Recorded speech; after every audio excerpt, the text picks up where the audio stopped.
David flipped open his wallet and thumbed through the glossy cream business cards work had given him until he came to a few embossed black cards hidden in the back.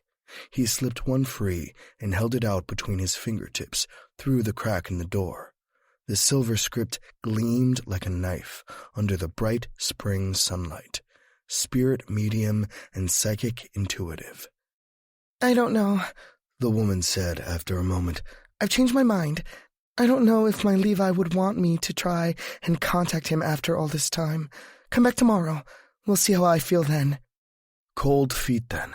Typical. There was no way he was cutting his losses and driving back to Fenway now, though. Not now that he was wired after a long week on the job and ready to, quite literally, raise the dead. "Miriam," David said, every syllable deliberate. His voice had the timbre of smooth, polished brass, without a trace of anything less than all-American. It was a voice curated for conveying utmost surety and bulldozing anyone who got in his way. "Why don't you just open the door a little bit, and you and I can talk about it?"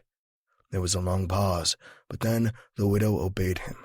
People usually did, when he asked nicely. It was one of the innate, uncanny abilities that had been with him since childhood, like mediumship or perfect pitch. The door swung open to reveal a wizened but glamorous woman in her 70s, wearing a purple silk headscarf and large tortoiseshell glasses.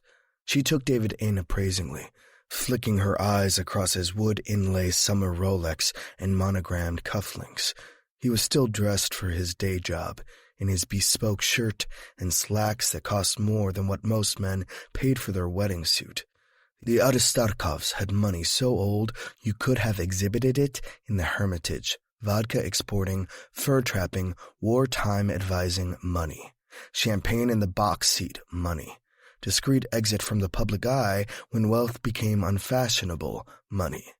David had never been interested in denying himself any of the comforts his inheritance provided. "I just don't know if I'm ready to talk to him again, is all," she said, a little quieter. David gallantly took her small hand between his own, pressing gently. He was better with the dead than he was with the living, but he could feel the apprehension wafting off her like a perfume gone sour. Best to lay on the charm a little bit to put her fears to rest. "That's what I'm here for. You wouldn't have called me if we weren't meant to do this together." "It will be wonderful, I promise. Now, why don't you invite me inside?"